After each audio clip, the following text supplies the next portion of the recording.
Em nome do Pai, e do Filho e do Espírito Santo. Amém. Inspirai, ó Senhor, as nossas ações e ajudai-nos a realizá-las, para que em vós comece e para vós termine. Tudo aquilo que fizermos por Cristo, Senhor nosso. Amém. Santa Maria, Mãe de Deus, rogai por nós, em nome do Pai, e do Filho e do Espírito Santo. Amém. Muito bem, estamos aí juntos novamente. Gostaria de deixar esta gravação no lugar da nossa programação normal de segunda-feira, que seria o programa ao vivo. Como eu não vou estar em Cuiabá nessa segunda-feira, então quero deixar alguma coisa para vocês e uma espécie de reflexão. Mais do que uma aula ou um tema bem desenvolvido, é quase que uma reflexão pública. Pensar assim, por que é que eu sou católico? Né? Por que é que eu não aceitaria de jeito nenhum ser protestante? Bom, veja, na realidade, eu quero já deixar uma coisa bem clara desde o início.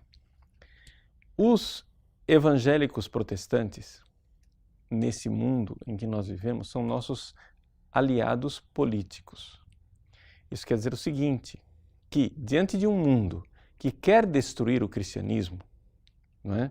Nós nos unimos com os evangélicos protestantes, porque é evidente, ou a gente se une, ou nós vamos ser uma minoria desarticulada. E nas lutas em favor da vida, por exemplo, né?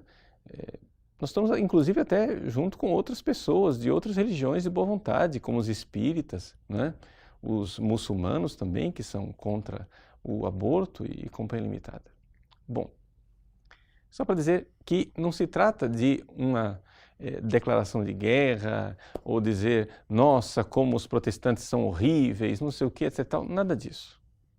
É simplesmente uma tentativa de responder, até para mim mesmo, não é? Aquilo que São Pedro coloca na primeira carta. Ele diz assim, estejais prontos para dar a quem vos perguntar a razão da vossa esperança. Então, a pergunta é, por que é que eu estou na Igreja Católica, louvo a Deus por estar na Igreja Católica e vejo que é uma tremenda perda, não é? Uma pessoa sair da Igreja Católica. Essa reflexão me foi colocada assim a queima-roupa. Eu estava com uma família num almoço e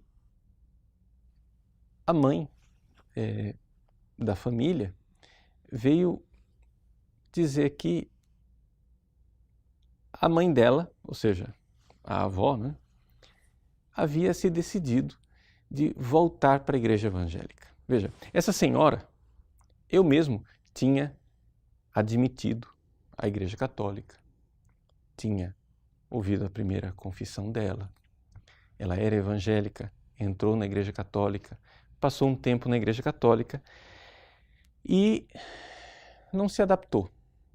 Né? Lá na cidade onde ela mora, achou que o ritual católico era muito parado, né? Assim, na igreja evangélica as coisas eram mais agitadas e ela não se sentia muito bem dentro da ritualística católica. O fato é que ela, então, rezando, disse, Deus está pedindo para eu voltar para a igreja evangélica. E voltou para a igreja evangélica, está frequentando uma igreja não denominacional, etc. Então, esta senhora deu esse passo e a filha veio me perguntar, então, né? A filha com a qual eu estava almoçando. Disse, padre, Deus pode pedir isso para uma pessoa? Deus pode pedir que uma pessoa saia da igreja católica e vá para a igreja evangélica? É claro que a senhora que estava me perguntando isso, ela é católica, né? Mãe de família. Então, não sei se vocês entenderam a geografia da coisa, né? Ou seja, eu estava almoçando com uma mãe de família, cuja mãe, ou seja, a avó, voltou para a igreja evangélica. Mas essa mulher com a qual eu estava conversando, ela é católica. Bom, eu respondi para ela, olha, pode ser que eu esteja muito enganado, mas eu tenho plena certeza que Deus não pediria que uma pessoa fosse para a igreja evangélica. E a razão é muito simples. Os evangélicos jogaram fora todo o sistema sacramental salvífico deixado por nosso Senhor Jesus Cristo.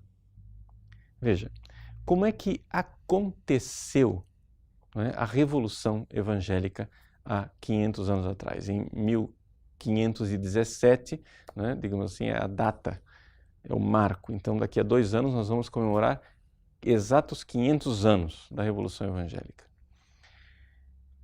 O que é que aconteceu? Aconteceu o seguinte, veja. Naquela época, né, a Igreja Católica tinha uma corrupção moral bastante acentuada na hierarquia.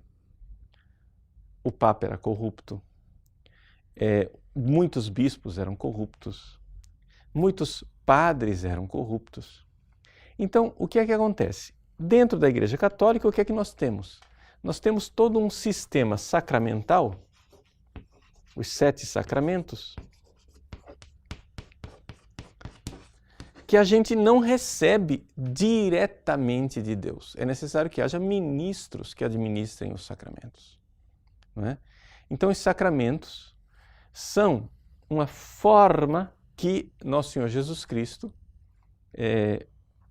nos deu de presente para que nós pudéssemos receber a graça salvífica através desses sacramentos. Mas o fato é que estes sacramentos são administrados, não é? Existe ali no meio, existe a realidade dos ministros. Por quê?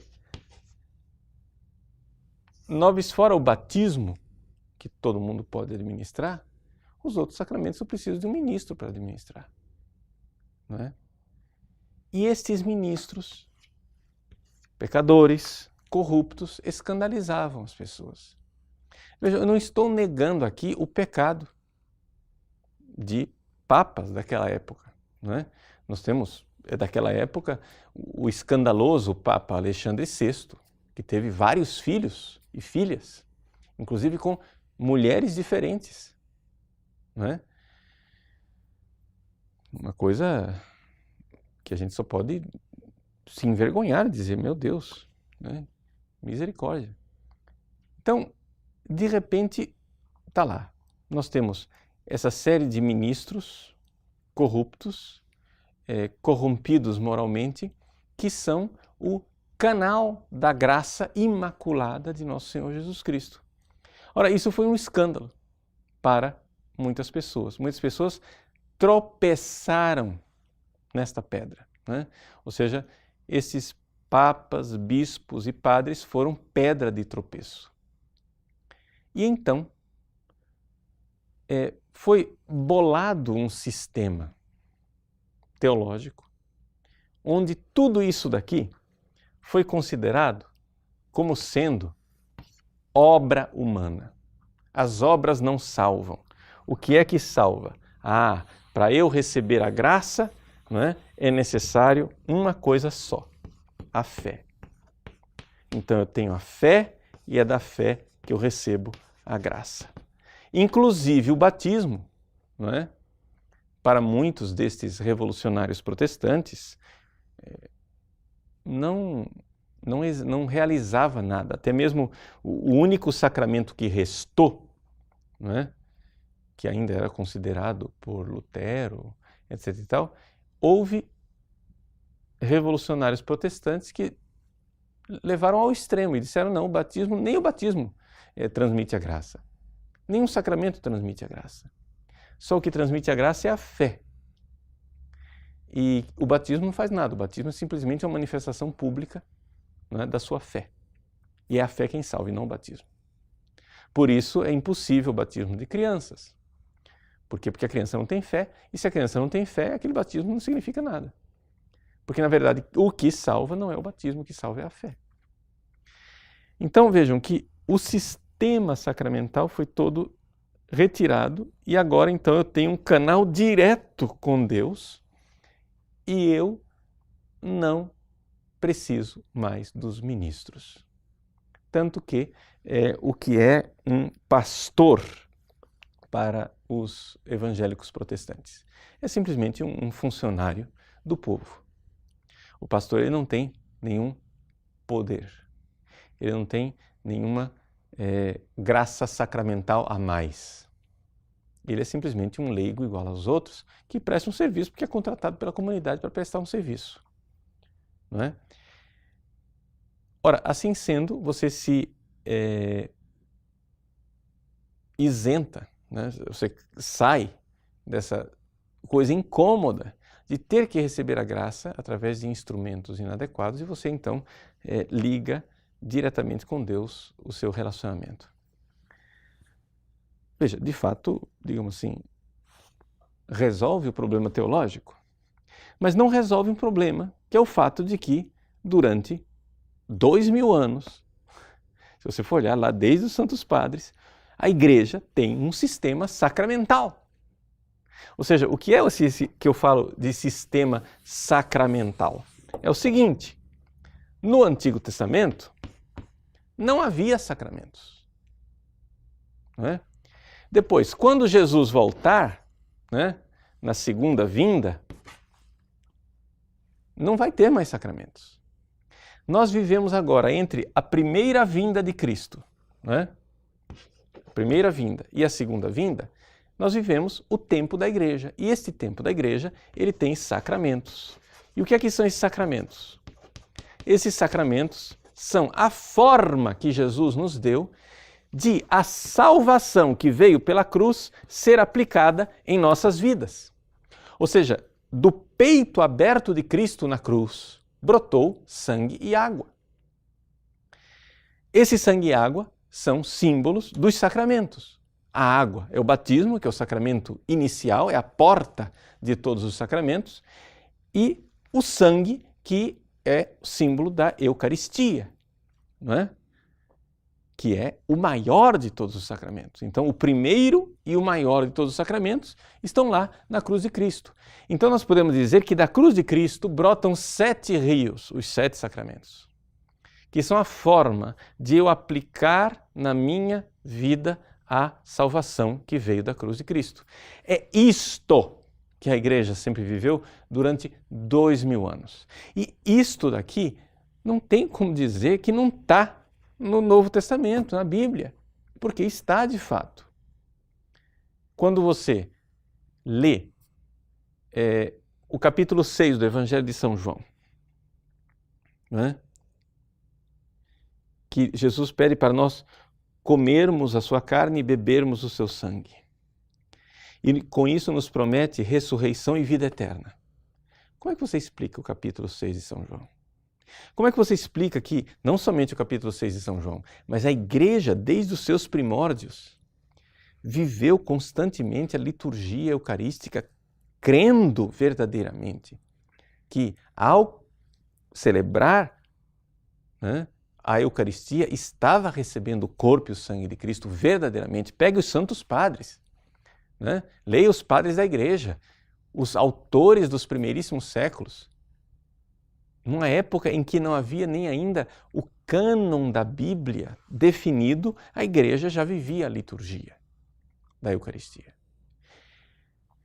Como é que a gente pode ler a Bíblia e não se dar conta de que no capítulo 20 de São João diz, Jesus diz aos apóstolos: a quem perdoardes os pecados serão perdoados, a quem não perdoardes não serão perdoados. Veja, os sinais claros de sacramentos, né, na Bíblia. Ide pelo mundo inteiro, batizai, diz as últimas palavras do Evangelho de Mateus. Ou a carta de São Tiago, que diz: alguém está doente entre vós, chamem um presbítero. Né?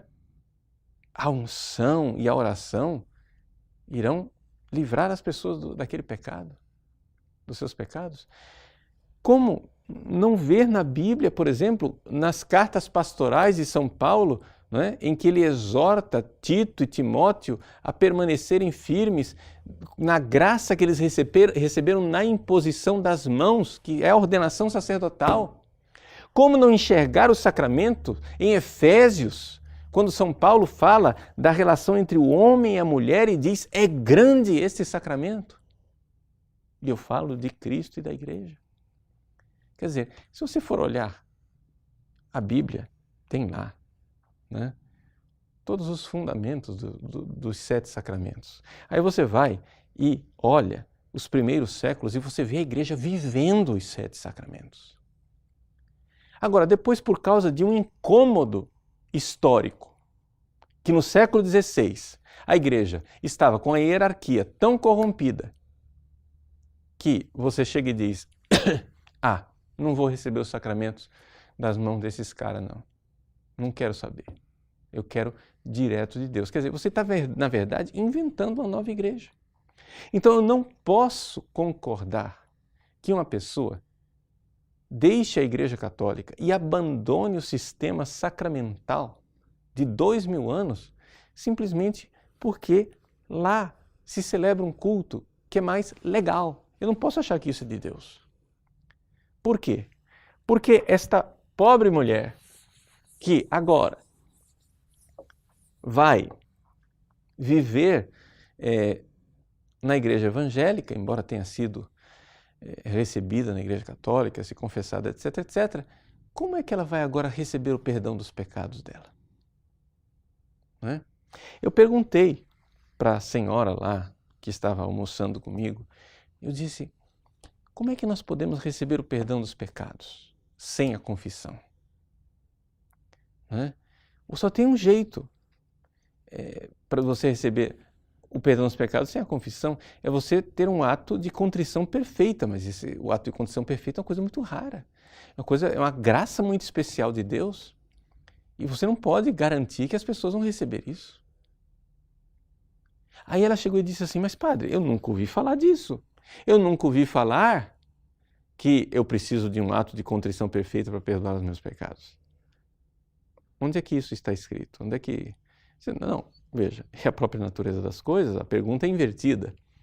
A pergunta não é como é que eu vou ser perdoado por um ato de contrição perfeita. A pergunta é o seguinte, como é que nós, não tendo um ato de contrição perfeita, podemos ser perdoados? Porque o que é um ato de contrição imperfeito? O ato de contrição imperfeita é quando eu me arrependo dos meus pecados, mas não por puro amor a Deus. Eu me arrependo dos meus pecados por medo do inferno, eu me arrependo dos meus pecados porque eu quero ir para o céu, a recompensa do céu, eu me arrependo dos meus pecados por várias razões que não são um puro amor por Deus. A contrição perfeita é eu me arrepender dos meus pecados porque os meus pecados ofenderam a Deus e eu tenho tanto amor por Deus que eu digo, Senhor, mesmo que não houvesse céu, mesmo que não houvesse inferno, eu me arrependo de vos ter ofendido. Essa é a contrição perfeita e este ato sincero que sai do coração é uma coisa muito rara.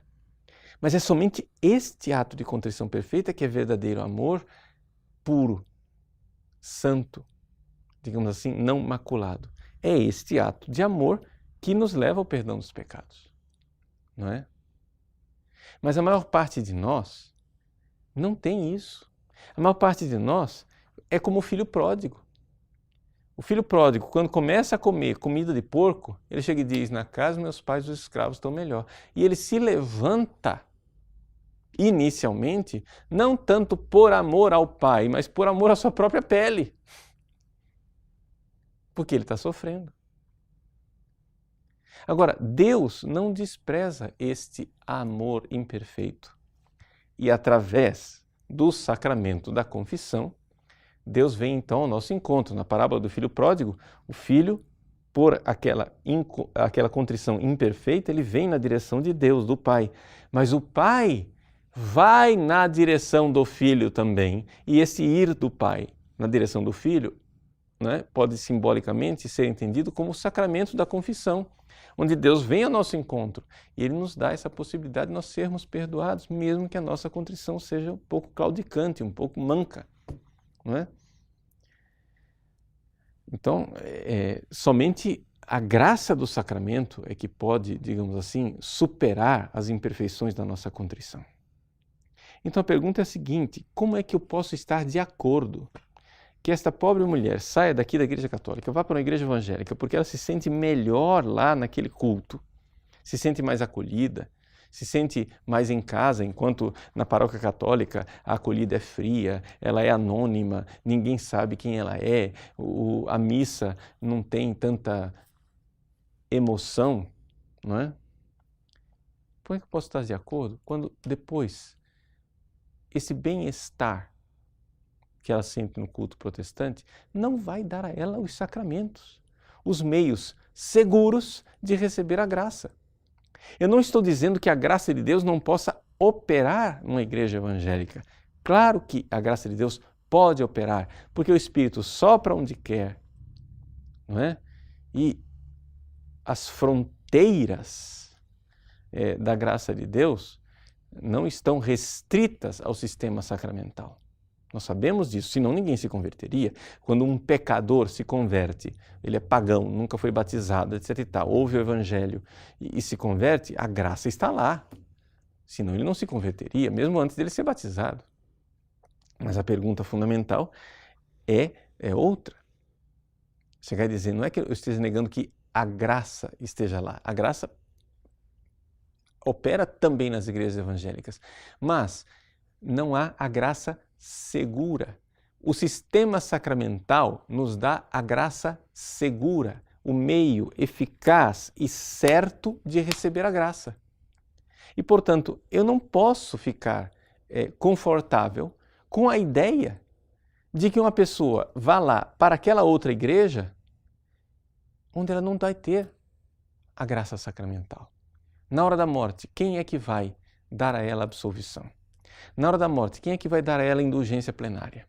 Na hora da morte, quem é que vai dar a ela a unção dos enfermos? Na hora da morte, quem é que vai dar a ela o viático, a comunhão, que é o pão que nos leva para essa nossa viagem para o céu? Então, assim, por que é que eu sou católico? Não é? Por várias razões, inúmeras razões. Mas uma delas, que é o que eu quero apresentar aqui nessa minha espécie de reflexão, de pensamento, é que aqui, nesta igreja, onde nós, padres, somos tão pecadores e miseráveis, nós temos a mão chagada do Cristo ressuscitado, que se ergue para dizer: eu te absolvo dos teus pecados. Nesta igreja, a Igreja Católica, eu tenho o Cristo que, mais uma vez, toma o pão e toma o vinho e diz: isto é o meu corpo, isto é o meu sangue. E são de verdade, é de verdade o corpo e sangue de Cristo ali presentes. Né? Nesta Igreja de Cristo, bispos transmitem o poder que receberam dos apóstolos ao longo dos séculos, 2000 anos. Essa é a Igreja de Cristo. Né? Esta é a Igreja que celebra os sacramentos e que distribui em nossas vidas as graças que vêm da cruz de Cristo. Então, Cristo nos salvou na cruz? Sim. A fé, ela é suficiente para salvar uma pessoa sem o sistema sacramental? Veja, em teoria hipotética, sim, né? Porque a graça pode operar pela fé, mas na realidade histórica das coisas, o que a gente vê é que uma fé que realize numa pessoa um tal ato de contrição, de amor e de confiança, de amor perfeito por Deus, que queime, digamos assim, todos os pecados e abra a porta dos céus, é uma coisa muito rara. E é por isso que nós precisamos do sistema sacramental. Então, é um pouco essa a minha reflexão. Eu não queria que evangélicos que ouçam essa reflexão se sintam ofendidos, não é? Mas é um pensamento muito honesto, não é? Muito sincero e transparente de quem responde diante de Deus por que é que eu sou católico. Eu sou católico porque eu sei que aqueles homens pecadores, papas, bispos e padres, transmitem uma graça imaculada e incontaminada. Porque eu creio na ação do Cristo ressuscitado invisível na sua igreja de 2000 anos. Deus abençoe você. Em nome do Pai, do Filho e do Espírito Santo. Amém.